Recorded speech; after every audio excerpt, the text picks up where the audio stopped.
In this video, we are going to be multiplying some polynomials together. The last one we did was multiplying an x plus 4 times an x minus 2, which is just a distribution. So you distributed the x to the x and the x to the negative 2 and the 4 to the x and the 4 to the negative 2. That's basically called FOIL, your first, outer, inner, last. That just kind of takes care of your distribution, but it only works when you're multiplying two pieces times two pieces. So if you have some bigger ones, I have a little bit more of a visual way to potentially put this together, kind of creating a box. So I'm going to do that with this one. So just to kind of give you a feel that we're going to get the exact same thing. So I'm going to create a 2x2 box. Okay, and on the outside, I'm going to put down one of the equations, the x and the 4. And on the top, we'll put the x and the negative 2.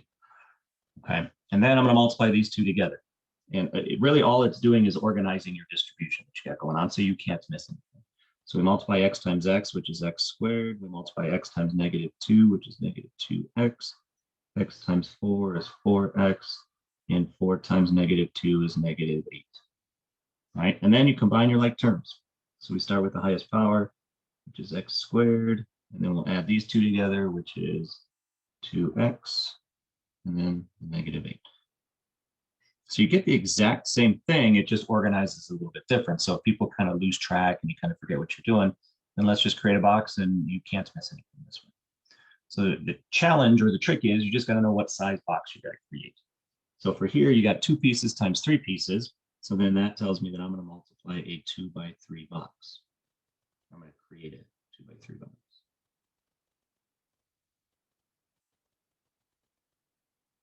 All right, and so the 2, the 3x, and the negative 5 are going to go on the side of 2. And the side with 3 boxes, we're going to have 2x squared, negative x, negative 1. And we'll multiply everything together. So 2x squared times 3x is 6x cubed.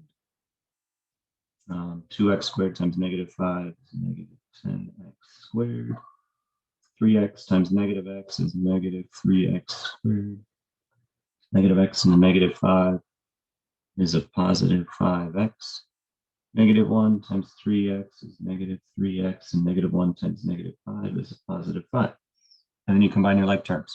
But those 6 pieces are the same 6 pieces you get if you just kind of did this kind of distribution. But I know I'm not going to miss anything. So we have a 6x cubed, doesn't combine with anything. I'll cross things off as I know that I've covered them. These two are like terms, so that's a negative 10 and negative 3 makes negative 13x squared. And then a 5x and a negative 3x is a plus 2x. And then with the 5. All right, so that is those 2 pieces multiplied together. All right, and when it's really helpful is when you have 3 pieces times 3 pieces. So you just have a big box. We're going to do a 3x3.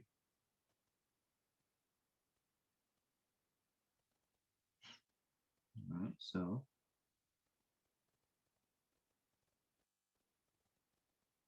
and then it doesn't matter which side you choose. I'm just going to throw the first one down the vertical side. X squared, 3x minus 2, 3x squared minus 5x plus 6. All right, we can start multiplying our pieces together. So this is going to be 6x to the 4th. This is 9x cubed, negative 6x squared, negative 10x cubed, negative 15x, and 10x, 12x squared, 18x, and negative 12. All right. So from here, we're going to put all of our like terms together. And the kind of nice thing about this is it lines up the like terms, has a tendency to do that. Not always perfect, but this one ends up being great. We have a 6x to the 4th, which doesn't combine with anything. And then this diagonal are our cubes. So we have a negative 10 and a positive 9, so that's negative 1. So negative x cubed. And then this diagonal ends up being, so a nice way to check. I forgot we have an x times an x, so that's an x squared. So there's our diagonal of x squares. So we have 12 and a negative 15 is negative 3 and a negative 6 is negative 9 x squared. And then, so that covers the x squares. Put our x's together, that's 28x. And then we have the minus 12. And that is it. So that's a little bit of a different way. You've never seen it. Multiplying it out, you just got to know what size box you're going to make. And that's just going to be based on 2 pieces times 3 pieces. So it's a 2 by 3. This is 3 pieces times 3 pieces. So it's a 3 by 3. All right. And that was distribution of polynomials.